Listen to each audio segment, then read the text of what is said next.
Salam alaikum wa zulfillah wa nusaha ftorkum. J'espère que vous allez bien, j'espère que vous avez passé une belle journée du ramadan et que vous profitez de ce ramadan en dépit de tous les problèmes socio-économiques et politiques qui nous gâchent la fête. Justement, nous allons parler d'un sujet qui vous martyrise, qui vous inquiète, qui vous énerve, qui vraiment vous fait souffrir, la cherté de la vie et l'inflation.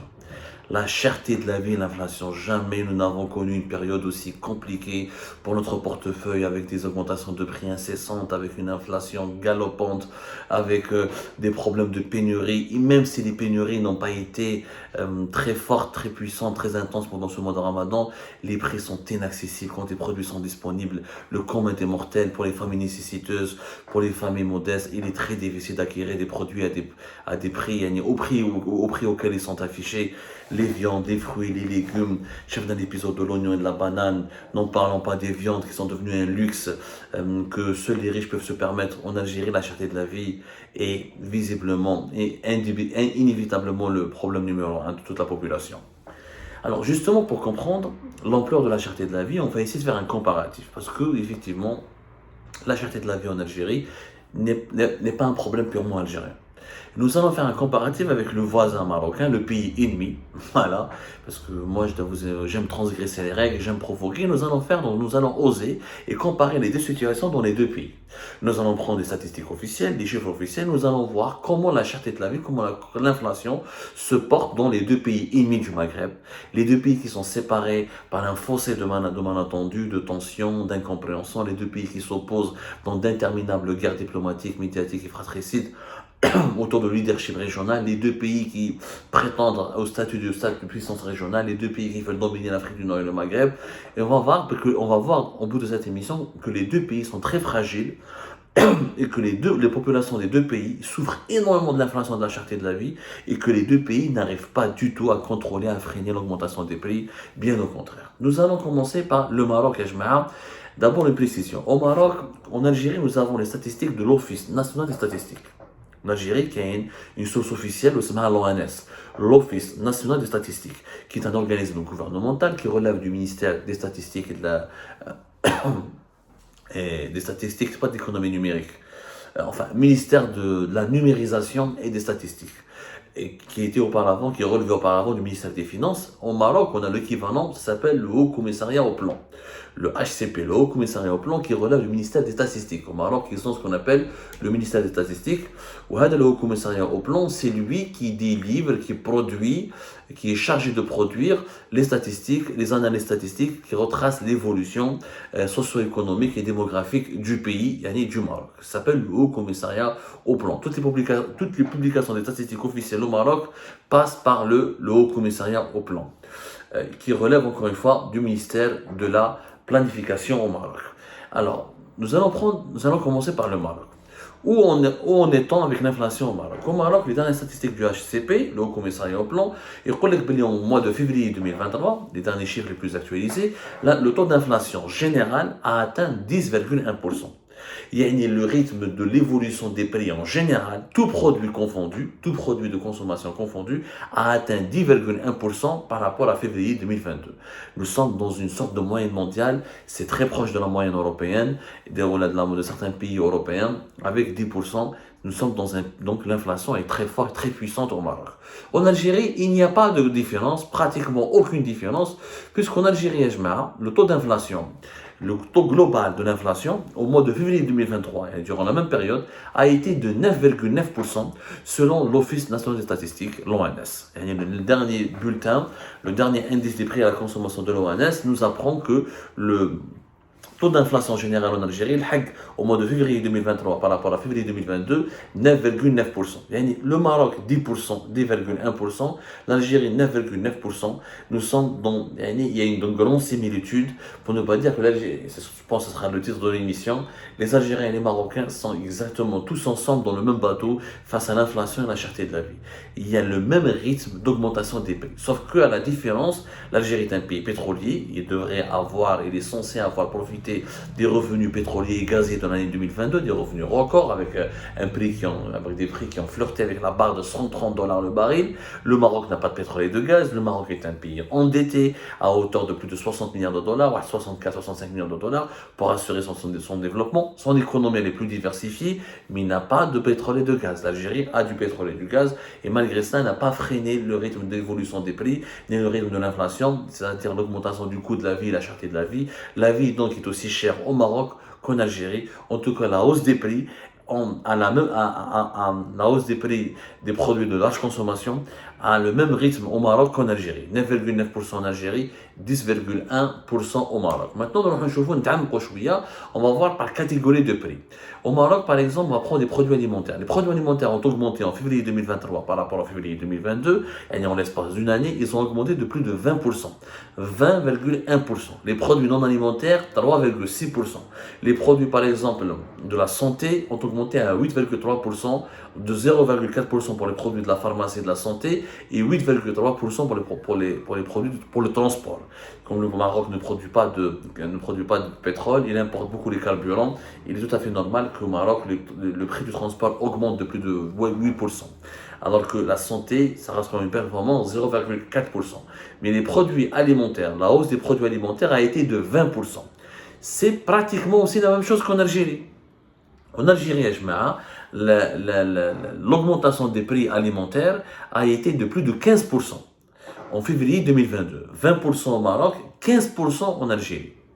Nous sommes dans le même ordre de grandeur. Il y a 5% de différence. Mais en Algérie, c'est très spécifique. Le produit alimentaire, qu'il y ait les biens alimentaires industriels et qu'il y ait les produits agricoles. Quand on prend les produits agricoles frais, en Algérie, ils ont augmenté de plus de 25%. En février 2023 par rapport à février 2022. 45,2% pour les viandes, 45% pour les fruits. Les produits alimentaires industriels ont augmenté uniquement de 5,3%. Les fromages et les dérivés, comme les produits laitiers, ont augmenté de 15,5%. Nous sommes pratiquement comme au Maroc, sauf que le Maroc, la moyenne générale de l'augmentation des prix des produits alimentaires est de 20%. Au Maroc, par exemple, le prix des produits alimentaires hors alcool et tabac a augmenté aussi de 20%. C'est les mêmes moyennes, sauf que certains produits en Algérie ont augmenté beaucoup plus, à des rythmes beaucoup plus affolants qu'au Maroc. Regardons par exemple les légumes. Les fruits et les légumes en Algérie, c'est 25% d'augmentation. Je dis bien 25% en général. Et ça, c'est pas mes chiffres, c'est les chiffres de l'ONS. C'est les chiffres de l'ONS, l'Office national des statistiques. Regardons par exemple ce qu'on appelle les fruits tout seuls, c'est 45%. Les viandes, pardonnez-moi, c'est 45%.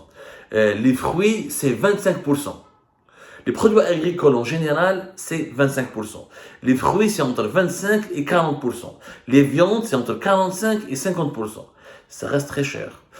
Tous les produits agricoles frais, c'est 25,5%.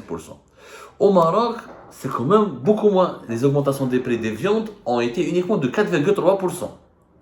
Le lait, le fromage et les œufs, 2,3%. Donc, la vie, en fait, les prix au Maroc ont augmenté de façon beaucoup plus ralentie. Les hausses des prix de la viande, par exemple, et des œufs et des produits laitiers a été beaucoup moins importante au Maroc qu'en Algérie. Les légumes, c'est 17,8%. Les fruits, 5,7%. On est loin des 25,5% de l'Algérie. Au Maroc, contrairement à l'Algérie, en Algérie, nous avons un indice des prix qui est calculé uniquement sur la base de la ville d'Alger. On n'a pas des statistiques approfondies qui concernent Oran, Tlemcen, Constantine et Annaba. L'ONS, l'Office national des statistiques, ne travaille que sur la base d'un indice des prix à la consommation en ce qui concerne Alger. Il y a des prix, il y a des indications, il y a des chiffres qui sont donnés par l'ONS, mais il compare Alger par rapport aux autres régions du pays. Il y a une moyenne d'augmentation des prix qui est calculée pour l'ensemble des autres régions du pays, une moyenne spécifique à Alger. Au Maroc, c'est différent, il y a une moyenne régionale. Il y a un indice des prix à la consommation de chaque ville. Par exemple, le Husseymia, ça a augmenté de 2,8%. 2,6%. في بني ملال de 2,5%. في الرشيدية 2,4%.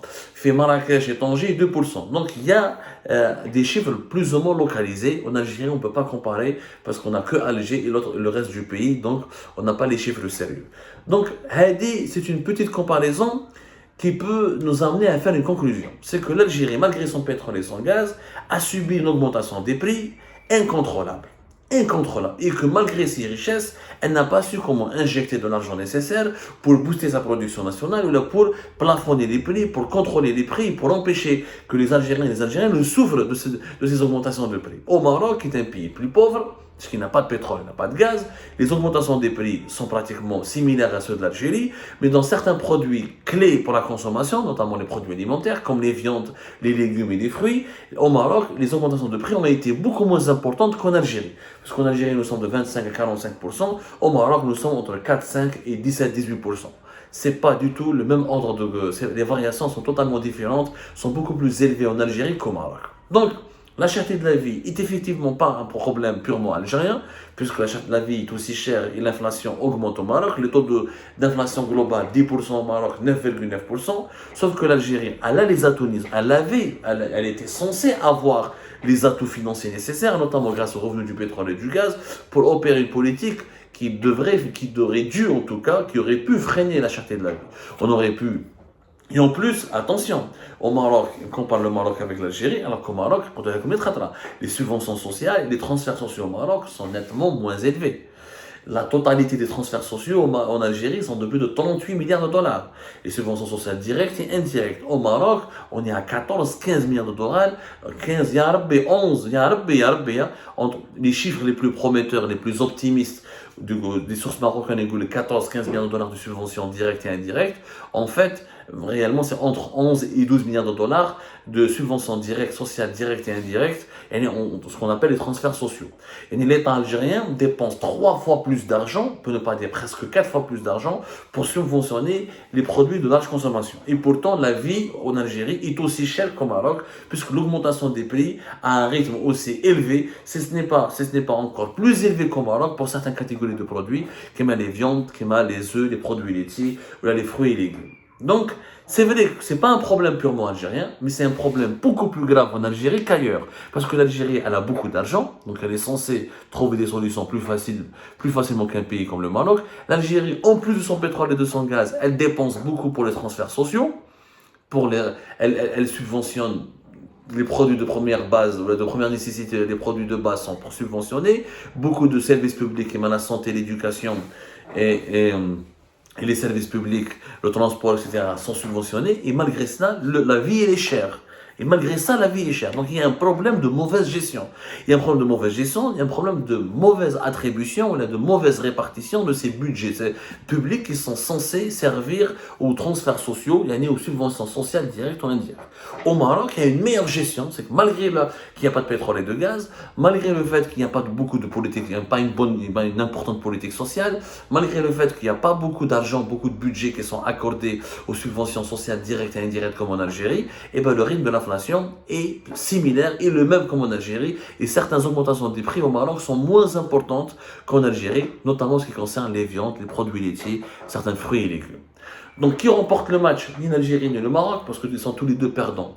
Les Marocains et les Algériens sont tous ensemble dans le même bateau face à l'inflation, face à la cherté de la vie, sauf qu'encore une fois, les Algériens, malgré les richesses de leur pays, malgré les ressources financières de leur pays, ont du mal, encore une fois, à vivre décemment et dignement dans leur pays, alors qu'ils ont tous les moyens pour pouvoir faire reculer la cherté de la vie, parce qu'on peut plafonner les prix, on peut utiliser beaucoup plus consciemment, et beaucoup plus intelligemment, et de façon beaucoup plus pragmatique des subventions sociales directes et indirectes, pour limiter l'impact de la cherté de la vie sur le niveau de vie et la qualité de vie de notre population.